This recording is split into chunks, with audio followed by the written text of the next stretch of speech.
ಹರಿನಾಥಪುರ ಅನ್ನುವ ಊರಿನಲ್ಲಿ ಶಂಕರಯ್ಯ ಅನ್ನುವ ಒಬ್ಬ ಅಡಿಗೆ ಮಾಡುವವನು ಇದ್ದ. ಶಂಕರಯ್ಯ ಅದೇ ಊರಿನಲ್ಲಿ ಇದ್ದ ವಿಶ್ವೇಶ್ವರಯ್ಯನ ಮನೆಯಲ್ಲಿ ಅಡಿಗೆಯವನಾಗಿ ಕೆಲಸ ಮಾಡ್ತಿದ್ದ.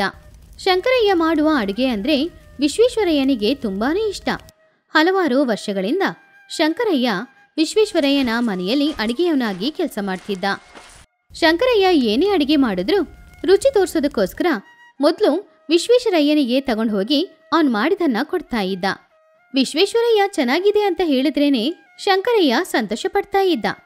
ವಿಶ್ವೇಶ್ವರಯ್ಯ ಶಂಕರಯ್ಯನನ್ನ ಅವನ ಮನೆಯಲ್ಲಿ ಒಬ್ನಾಗಿನೇ ನೋಡ್ತಾ ಇದ್ದ. ಒಂದಿನ ಊರಿಗೆ ಹೋಗಿ ಬಂದ ವಿಶ್ವೇಶ್ವರಯ್ಯ ಮನೆಗೆ ಬಂದು ಈ ರೀತಿ ಹೇಳಿದ್ರು. ಶಂಕರಯ್ಯ, ಅಯ್ಯ ಬಂದ್ರಾ? ನಿಮಗೆ ಕುಡಿಯಕ್ಕೆ ಏನಾದರೂ ಮಜ್ಜಿಗೆ ತಗೊಂಡು ಬರ್ಲಾ? ಕುಡಿತೀರಾ? ಇಲ್ಲ ಮಜ್ಜಿಗೆ ಬೇಡ, ನನಗೆ ಬೇಗ ಊಟ ಸಿದ್ಧ ಮಾಡು.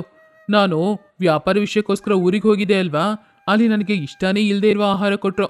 ಬೇರೆ ದಾರಿ ಇಲ್ಲದೆ ಹಸಿವಿಗೋಸ್ಕರ ತಿಂದೆ. ಆದರೆ ಇವಾಗ ನೀನು ಮಾಡಿಕೊಡೋ ಯಾವುದೇ ಆಹಾರ ಇದ್ರೂ ಸರಿ, ನಾನು ಬೇಗ ತಿಂದ್ಬಿಡ್ತೀನಿ, ತಗೊಂಡ್ಬಾ. ಹಸಿವಾಗ್ತಿದೆ, ಬೇಗ ಹೋಗಿ ತಗೊಂಡ್ಬಾ. ಸರಿ ದಣಿ, ಇವಾಗಲೇ ತಗೊಂಡ್ಬರ್ತೀನಿ. ಹಾಗಂತ ಹೇಳಿದ ಶಂಕರಯ್ಯ. ಅವನು ಹೋಗಿ ಆಹಾರನ ತಗೊಂಡ್ ಬಂದ. ವಿಶ್ವೇಶ್ವರಯ್ಯ ಆಹಾ ತುಂಬಾನೇ ಅದ್ಭುತವಾಗಿದೆ ಅಂತ ಹೇಳಿ ಊಟ ಮಾಡಿ ಆಮೇಲೆ ಹೋಗಿ ಸ್ವಲ್ಪ ಹೊತ್ತು ವಿಶ್ರಾಂತಿನೋ ತಗೊಂಡ. ಹಾಗೆ ಶಂಕರಯ್ಯ ಏನೇ ಮಾಡಿಕೊಟ್ರು ಅದು ವಿಶ್ವೇಶ್ವರಯ್ಯನಿಗೆ ತುಂಬಾನು ಇಷ್ಟವಾಗ್ತಿತ್ತು.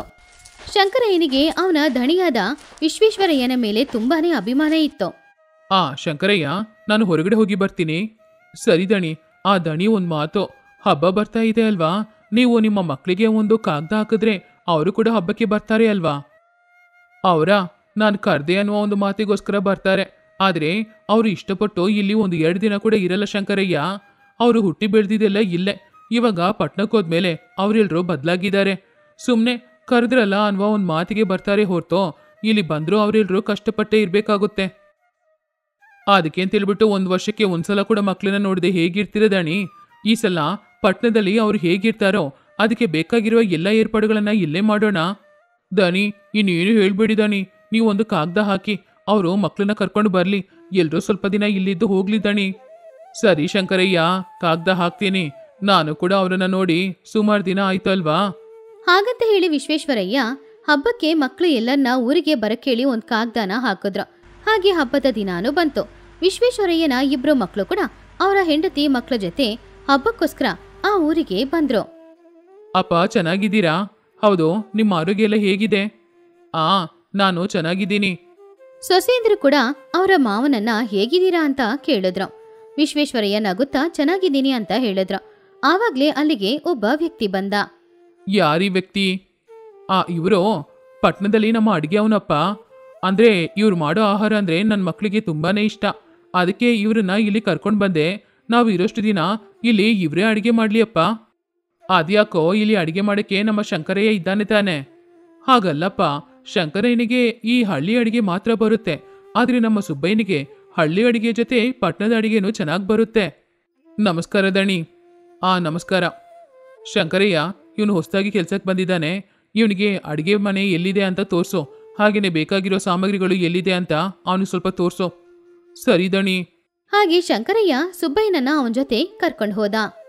ದಣಿ, ಇವತ್ತು ಏನು ಅಡುಗೆ ಮಾಡಬೇಕು? ಯಾರಿಗೇನು ಇಷ್ಟ ಅಂತ ನಿನಗೆ ಗೊತ್ತು ತಾನೆ ಶಂಕರಯ್ಯ? ಅದೆಲ್ಲಾನು ಮಾಡೋ. ಶಂಕರಯ್ಯ, ಇವತ್ತು ನೀನು ಅಡುಗೆ ಮಾಡೋದು ಬೇಡ, ಸುಬ್ಬಯ್ಯನೇ ಅಡುಗೆ ಮಾಡಲಿ. ಯಾಕೋ, ನಮ್ಮ ಶಂಕರಯ್ಯ ತುಂಬ ಚೆನ್ನಾಗಿ ಅಡುಗೆ ಮಾಡ್ತಾನೆ ಅಲ್ವಾ, ಅವನೇ ಇವತ್ತು ಅಡುಗೆ ಮಾಡಲಿ ಬಿಡೋ. ಹಾಗಲ್ಲಪ್ಪ, ಯಾವಾಗಲೂ ಅಡುಗೆ ಮಾಡೋದು ಶಂಕರಯ್ಯ ತಾನೆ. ಇವತ್ತೊಂದಿನ ಸುಬ್ಬಯ್ಯ ಅಡುಗೆ ಮಾಡಲಿ. ಅವನು ತುಂಬ ಚೆನ್ನಾಗಿ ಅಡುಗೆ ಮಾಡ್ತಾನೆ. ಸುಬ್ಬಯ್ಯ, ನೀನು ಹೋಗಿ ಎಲ್ರಿಗೋಸ್ಕರ ಅಡುಗೆ ಮಾಡು. ಹಾಗಂತ ಹೇಳ್ದ ಸುರೇಶ್. ಅದನ್ನು ಕೇಳಿ ಶಂಕರಯ್ಯನಿಗೆ ಮನಸ್ಸಿಗೆ ಸ್ವಲ್ಪ ಕಷ್ಟ ಆಯಿತು. ಆದ್ರಿಂದ ಅವನು ಅಲ್ಲಿಂದ ಹೊರಗಡೆ ಬಂದ. ಆವಾಗ ಸುರೇಶ್ ಶಂಕರಯ್ಯನ ಹಿಂದೆನೆ ಹೋಗಿ ಈ ರೀತಿ ಹೇಳ್ದ. ಹೇಳಿದ್ದೀನಿ, ನನ್ನ ಹಿಂದೆ ಬರ್ತಾ ಇದ್ದೀರಾ? ಏನ್ ಬೇಕೋ? ಏನಿಲ್ಲ ಶಂಕರಯ್ಯ, ನಾವು ನಮ್ಮ ಜೊತೆ ಅಪ್ಪನ ಪಟ್ನಕ್ಕೆ ಕರ್ಕೊಂಡು ಹೋಗ್ಬೇಕು ಅಂತ ಅಂದ್ಕೊಂಡಿದ್ದೀವಿ. ಏನ್ ದಣಿ ಹೇಳ್ತಾ ಇದ್ದೀರಾ? ತಂದೆನ ಈ ಊರಿಂದ ಕರ್ಕೊಂಡು ಹೋಗ್ತೀರಾ? ಆದ್ರೆ ಅವ್ರಿಗೆ ಈ ಊರಂದ್ರೆ ತುಂಬಾ ಇಷ್ಟ. ಈ ಊರಿಲ್ದೆ ಬೇರೆ ಎಲ್ಲಿರ್ತಾರೆ ಅವರು? ಆ ವಿಷಯ ನನಗೂ ಗೊತ್ತು ಶಂಕರಯ್ಯ. ಅಪ್ಪನಿಗೆ ಈ ಊರಂದ್ರೆ, ಇಲ್ಲಿ ಇರೋರಂದ್ರೆ, ಮುಖ್ಯವಾಗಿ ನೀನಂದ್ರೆ ತುಂಬಾನೇ ಇಷ್ಟ. ಆದ್ರೆ ಇನ್ನು ಎಷ್ಟು ದಿನ ಅಂತ ಅಪ್ಪನ ಈ ರೀತಿ ದೂರನೇ ಇಟ್ಕೊಳ್ಳೋದು? ನಾವು ಪಟ್ಟಣದಲ್ಲಿ ಸೆಟಲ್ ಆಗಿದ್ದೀವಿ. ಅಪ್ಪನ ನಮ್ಮ ಜೊತೆ ಕರ್ಕೊಂಡು ಹೋಗ್ಬೇಕು ಅನ್ನೋದು ನಮ್ಮ ಆಸೆ. ಯಾಕಂದ್ರೆ ನಮ್ಮಿಂದ ಇಲ್ಲಿ ಬಂದು ಇರೋದು ತುಂಬಾನೇ ಕಷ್ಟ. ಅದಕ್ಕೆ ಅಪ್ಪನಿಗೆ ಸುಬ್ಬಯ್ಯನ ಅಡಿಗೆ ಇಷ್ಟ ಆಗ್ಬೇಕಲ್ವಾ? ಅದಕ್ಕೆ ಅವನನ್ನ ಕೂಡ ನಾವು ಜೊತೆಗೆ ಕರ್ಕೊಂಡು ಬಂದಿದ್ದೋ. ನೀನೇನು ತಪ್ಪಾಗಿ ತಿಳ್ಕೊಳ್ಬೇಡ. ಅಪ್ಪನ ಇಲ್ಲಿಂದ ಕರ್ಕೊಂಡು ಹೋದ್ರೆ ನಿನಗೆ ಕೆಲಸ ಹೋಗುತ್ತೆ ಅಂತ ಬೇಜಾರು ಮಾಡ್ಕೊಳ್ಬೇಡ. ನಾನು ನಿನಗೆ ಸ್ವಲ್ಪ ಹಣ ಕೊಡ್ತೀನಿ. ಆ ಹಣದಲ್ಲಿ ಇಲ್ಲೇ ಏನಾದರೂ ಒಂದು ವ್ಯಾಪಾರ ಮಾಡ್ಕೋ. ನಿನಗೂ ಯಾವುದೇ ಕಷ್ಟನೂ ಇರಲ್ಲ ಅಲ್ವಾ? ಹಾಗಂತ ಹೇಳಿ ಸುರೇಶ್ ಅಲ್ಲಿಂದ ಹೋದ. ಪಾಪ ಶಂಕರಯ್ಯ ವಿಶ್ವೇಶ್ವರಯ್ಯ ಊರಿಂದ ಹೋಗ್ಬಿಡ್ತಾರೋ ಏನೋ ಅಂತ ತುಂಬಾನು ಬೇಜಾರು ಮಾಡ್ಕೊಳ್ತಾ ಇದ್ದ. ಅವನ ಮನಸ್ಸಿಗೆ ತುಂಬಾನೇ ನೋವಾಗ್ತಾ ಇತ್ತು. ಅವನ ಮನಸ್ಸಲ್ಲಿ ಈ ರೀತಿ ಅಂದ್ಕೊಳ್ತಿದ್ದ. ಸುರೇಶ್ ಹೇಳಿದ್ ಕೂಡ ನಿಜಾನೇ. ಈ ವಯಸ್ಸಲ್ಲಿ ದಣಿ ಮಕ್ಳ ಜೊತೆ ಇರೋದು ಅವ್ರಿಗೆ ತುಂಬಾ ಒಳ್ಳೇದು. ಆದ್ರೆ ದಣಿ ಅಂತೂ ಈ ಊರಿಂದ ಹೋಗಕ್ಕೆ ಖಂಡಿತ ಒಪ್ಕೊಳ್ಳಲ್ಲ. ಯಾಕಂದ್ರೆ ಈ ಊರಂದ್ರೆ ನಾನಂದ್ರೆ ದನಿಗೆ ಅಷ್ಟು ಪ್ರೀತಿ ಇದೆ. ದನಿ ನನ್ನನ್ನ ಅವ್ರ ಮಗನ್ ತರ ನೋಡ್ಕೊಳ್ತಾ ಇದ್ದಾರೆ. ಯಾರು ಇಲ್ದೇ ಇರುವ ನನಗೆ ಎಲ್ಲನೂ ಮಾಡ್ತಾ ಇರೋದು ಅವ್ರು ಮಾತ್ರ. ಆದ್ರೆ ಇವಾಗ ದನಿಯಿಂದ ದೂರ ಹೋಗ್ಬೇಕಾಗಿರುವ ಸಮಯ ಬಂದಿದೆ. ಅವ್ರ ಮಕ್ಳ ಜೊತೆ ಹೋಗಕ್ಕೆ ನಾನು ಏನ್ ಬೇಕಾದ್ರೂ ಮಾಡ್ತೀನಿ. ನಂದೇನಿದೆ, ಇಲ್ಲಿ ಏನಾದ್ರೂ ಚಿಕ್ಕ ಕೆಲಸ ಮಾಡ್ಕೊಂಡು ಹೇಗಾದ್ರೂ ಬದುಕ್ಬೋದು. ಆದ್ರೆ ದನಿ ಅವರ ಮೊಮ್ಮಕ್ಳ ಜೊತೆ ಸಂತೋಷವಾಗಿ ಇರೋದು ಮುಖ್ಯ ಅಲ್ವಾ? ಆದ್ರಿಂದ ಇವತ್ತಿಂದ ದಣಿಯಿಂದ ನಾನು ದೂರ ಆಗ್ತೀನಿ. ನಾನ್ ಮಾಡೋ ಅಡಿಗೆ ಮಾತ್ರನೇ ದಣಿ ತಿನ್ನೋದು. ಇವತ್ತಿಂದ ಇದೆಲ್ಲಾನು ಬದಲಾಗ್ಬೇಕು. ಇಲ್ಲಾಂದ್ರೆ ಅಲ್ಲಿ ಹೋದ್ರೆ ತುಂಬಾ ಕಷ್ಟ ಆಗುತ್ತೆ. ಹಾಗಂತ ಅಂದ್ಕೊಂಡು ಶಂಕರಯ್ಯ ಅಲ್ಲಿಂದ ಹೋದ. ಸುಬ್ಬಯ್ಯ ವಿಶ್ವೇಶ್ವರಯ್ಯನಿಗೋಸ್ಕರ ಅಡಿಗೆ ಮಾಡ್ದ. ಆದ್ರೆ ಆ ಆಹಾರ ವಿಶ್ವೇಶ್ವರಯ್ಯನಿಗೆ ಇಷ್ಟ ಆಗ್ಲಿಲ್ಲ. ಹೀಗೂ ಕಷ್ಟಪಟ್ಟು 2 ದಿನಗಳವರೆಗೂ ಸುಬ್ಬಯ್ಯ ಮಾಡಿದ ಆಹಾರ ಎಲ್ಲಾನು ವಿಶ್ವೇಶ್ವರಯ್ಯ ತಿಂತಾ ಇದ್ರು. ಹೀಗಿರುವಾಗ ಒಂದಿನ ಶಂಕರಯ್ಯ ಎಲ್ರೂ ಮನೇಲಿದ್ದಾಗ ವಿಶ್ವೇಶ್ವರಯ್ಯನ ಹತ್ರ ಬಂದು ಈ ರೀತಿ ಹೇಳ್ದ. ದಣಿ, ನಿಮ್ ಹತ್ರ ಒಂದ್ ವಿಷಯ ಮಾತಾಡ್ಬೇಕು. ಏನ್ ಶಂಕರಯ್ಯ ಅದು? ದಣಿ, ನಾನು ಕೆಲ್ಸ ಬಿಡೋಣ ಅಂತ ಇದ್ದೀನಿ. ನಿಮಗಿಂತ ಜಾಸ್ತಿ ಸಂಬಳ ಕೊಡೋ ಕೆಲ್ಸ ನನಗೊಂದು ಸಿಕ್ಕಿದೆ. ಅದಕ್ಕೆ ನಾನು ಅಲ್ಲಿ ಕೆಲ್ಸಕ್ಕೆ ಹೋಗ್ತಾ ಇದ್ದೀನಿ. ಆ ಮಾತಿಗೆ ವಿಶ್ವೇಶ್ವರಯ್ಯನಿಗೆ ನಗು ಬಂತು. ಏನ್ ಶಂಕರಯ್ಯ, ಏನ್ ಮಾತಾಡ್ತಾ ಇದೀಯಾ? ಏನಿವತ್ತು ತುಂಬಾ ತಮಾಷೆ ಮಾಡ್ತಾ ಇದೀಯಾ? ತಮಾಷೆ ಮಾಡ್ತಾ ಇಲ್ಲ ದಣಿ, ನಾನು ಹೇಳಿದ್ದು ನಿಜಾನೇ. ಇನ್ನು ಎಷ್ಟು ದಿನ ಅಂತ ನಿಮ್ಮ ಹತ್ರನೇ ನಾನು ಕೆಲಸ ಮಾಡೋದು? ನಾನು ನನ್ನ ಜೀವನದಲ್ಲಿ ಬಿಡಿಯೋದು ಬೇಡ್ವಾ? ನಿಮ್ಮ ಹತ್ರನೇ ಇರ್ಬೇಕಾ? ನಾನು ಬೇರೆ ಎಲ್ಲಾದ್ರೂ ಕೆಲ್ಸಕ್ಕೆ ಹೋದ್ರೆ ಜಾಸ್ತಿ ಸಂಬಳ ಸಿಗುತ್ತೆ. ಹೀಗೆ ನಿಮ್ಮ ಜೊತೆನೇ ಇದ್ರೆ ಕಮ್ಮಿ ಸಂಬಳಕ್ಕೆ ಕೆಲಸ ಮಾಡ್ಕೊಂಡಿದ್ರೆ ನನ್ನ ಜೀವನ ಇಲ್ಲೇ ಮುಗ್ದೋಗುತ್ತೆ. ಅದಕ್ಕೆ ನಾನು ಬೇರೆ ಜಾಗಕ್ಕೆ ಕೆಲ್ಸಕ್ಕೆ ಹೋಗ್ತೀನಿ. ಶಂಕರಯ್ಯ ಮಾತಾಡಿದನ ಕೇಳಿ ವಿಶ್ವೇಶ್ವರಯ್ಯ ತುಂಬಾನು ಆಶ್ಚರ್ಯಪಟ್ರು. ನೋಡಿದ್ರಪ್ಪ, ಆ ಶಂಕರಯ್ಯ ಏನ್ ಮಾಡ್ತಾ ಇದ್ದಾನೆ, ಏನ್ ಮಾತಾಡಿ ಹೋಗ್ತಾ ಇದ್ದಾನೆ ಅಂತ. ಅದಕ್ಕೆ ಹೇಳೋದಪ್ಪ, ಅವನನ್ನ ಮನೇಲಿ ಒಬ್ಬನ ತರ ನೋಡ್ಕೊಳ್ಬಾರ್ದು ಅಂತ. ಕೆಲ್ಸದವ್ರನ್ನ ಎಲ್ಲಿಡ್ಬೇಕೋ ಅಲ್ಲೇ ಇಡಬೇಕು. ಇವಾಗ ನೋಡಿ, ಅವನಿಗೆ ಹಣದ ಮೇಲೆ ಎಷ್ಟೋ ಆಸೆ ಬಂದಿದೆ ಅಂತ. ಅದಕ್ಕೆ ನಿಮ್ಮನ್ನ ಬಿಟ್ಬಿಟ್ಟು ಹೋಗ್ತೀನಿ ಅಂತ ಹೇಳ್ತಾ ಇದ್ದಾನೆ. ಇವನಿಗೆ ಒಳ್ಳೆ ಜಾಗ ಕೊಟ್ಟಿದ್ದೀವಿ ಅಲ್ವಾ? ಅದಕ್ಕೆ ಅವನು ಈ ರೀತಿ ಮಾತಾಡ್ತಾ ಇದ್ದಾನೆ. ಅವನಿಗೆ ನಾವು ಏನ್ ಕೊರತೆ ಇಟ್ಟಿದ್ದೀವಿ, ಎಲ್ಲದಕ್ಕೂ ನಮ್ಮ ಶಂಕರಯ್ಯ ಅಂತ ಅವನ್ನ ಎಷ್ಟು ಚೆನ್ನಾಗಿ ನೋಡ್ಕೊಂಡ್ವಿ. ಅಪ್ಪ, ಇಷ್ಟು ದಿನ ಶಂಕರಯ್ಯ ನಿಮ್ ಜೊತೆ ಇದ್ದ, ನಿಮ್ಮನ್ನ ಚೆನ್ನಾಗಿ ನೋಡ್ಕೊಳ್ತಿದ್ದ. ಇವಾಗ ಶಂಕರಯ್ಯ ಇಲ್ಲ. ಹಾಗಿರುವಾಗ ನೀವ್ ಯಾಕೆ ಈ ಊರಲ್ಲಿ ಇರ್ಬೇಕು? ಹೌದಪ್ಪ, ನೀವು ನಮ್ ಜೊತೆ ಪಟ್ಟಕ್ಕೆ ಬನ್ನಿ. ಅಲ್ಲಿ ನಾವೆಲ್ಲರೂ ಸಂತೋಷವಾಗಿರ್ಬೋದು. ಅಣ್ಣ, ನಾನು ಇಬ್ರು ನಿಮ್ಮನ್ನ ಸುಮಾರು ದಿನದಿಂದ ಕರಿತಾ ಇದ್ದೀವಿ. ಆದ್ರೆ ನೀವು ಈ ಹಳ್ಳಿನ ಬಿಟ್ಟು ಬರ್ತಾ ಇಲ್ಲ. ಕೇಳಿದ್ರೆ ಈ ಹಳ್ಳಿ, ಶಂಕರಯ್ಯ ಇವರೆಲ್ಲನ್ನ ಬಿಟ್ಬಿಟ್ಟು ಬರೋದು ಹೇಗೆ ಅಂತ ಹೇಳ್ತಾ ಇದ್ರಿ. ಇವಾಗ ನೋಡಿದ್ರಲ್ವಾ ಶಂಕರಯ್ಯನ ಬುದ್ಧಿ ಏನು ಅಂತ. ನಿಮ್ಮನ್ನ ನೋಡ್ಕೊಳ್ಳಕ್ಕೆ ಶಂಕರಯ್ಯನೂ ಇಲ್ಲ. ನಮ್ಮ ಮಾತನ್ ಕೇಳಿಯಪ್ಪ, ನಮ್ ಜೊತೆ ಪಟ್ನಕ್ಕೆ ಬನ್ನಿ, ನಾವು ಹೋಗೋಣ.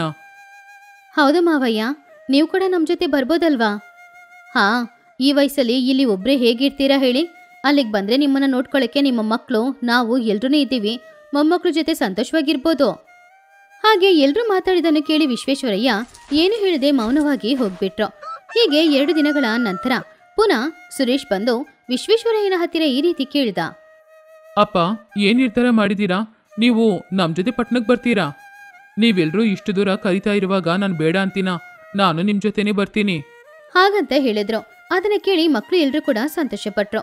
ಆ ಮಾತನ್ನು ಕೇಳಿ ಶಂಕರಯ್ಯ ಕೂಡ ಮನಸ್ಸೊಳಗಡೆ ಸಂತೋಷಪಟ್ರು ಕೂಡ ಅವನಿಗೆ ಯಾಕೋ ಇನ್ಮುಂದೆ ವಿಶ್ವೇಶ್ವರಯ್ಯನ ನೋಡಕ್ಕಾಗಲ್ಲ ಅನ್ನುವ ಕಷ್ಟನೂ ಬಂತು.